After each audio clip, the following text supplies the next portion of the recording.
Also, no, more I agree than all people. Come now, go private estates.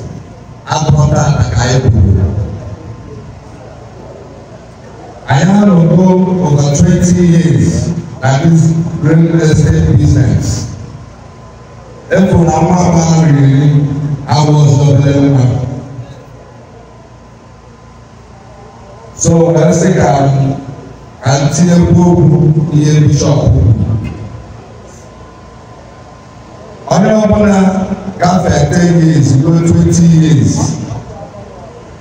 I'm going to follow. Well, like the business got a year, 2 years, 3 years. Well, then to 20 years. If I'm going to have the 5 years. I can be born and the 10 years.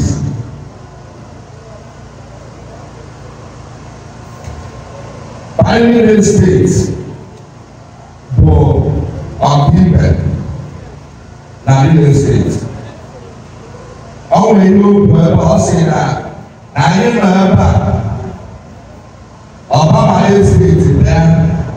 Now, I don't remember 50 days there. Now, I am not put that. I keep on remember.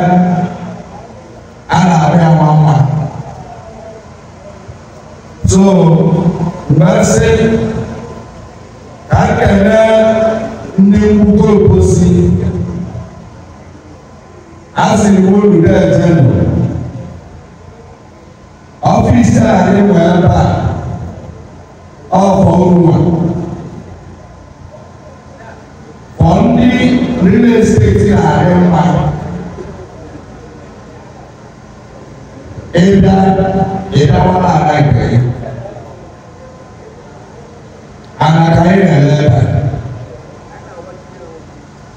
sosa anak kaya nela, orang si fosa banyak lagi lah.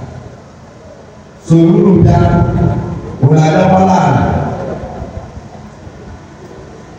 Bisa pokoknya ini dan putus beritanya, anu ibu berjuasnya, osena.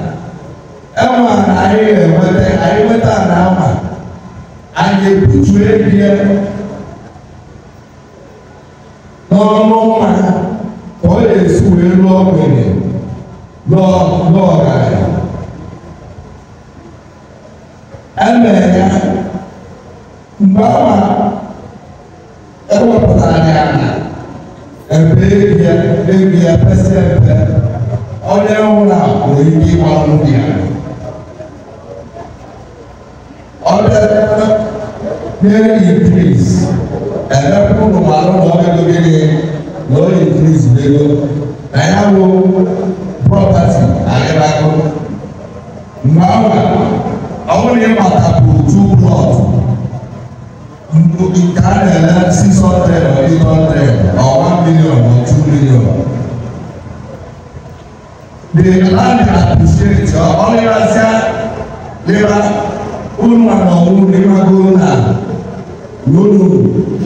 you better return on investment. Ghana, you better go back. You better return on investment. Makaniti 1 naira. In the next state, you went 2 naira, or 3 or 4 or 5 naira. So, mercy can take down the who look at the private streets. Wala. Makano anak kaya wala si po tayo mga di jalo. Asim kan kelew. Awo fu makataya sila. Go padres. Awo no budisi. Iwe onye nwụrụ anwụ onye a na-agba ịpụ ebe esi n'ọjọọ maọbụ ya ọgwụ adị ezu enwe n'okwu adịghị m na-etinye obere inu a sị na ife oke nkịta ya eji oche ochocha mamịrị oweli ofe oge elu ka ọ kọrọ ụmụnne ya akụkọ ibu sịma na ya bụ na ọ nwere ibi na amụ ife anyị na-eme bụ ife lụ anya ana anyị na-agbata na ụdị ego anyị etiri ego mmadụ abụ ya so anyị gbata na akwa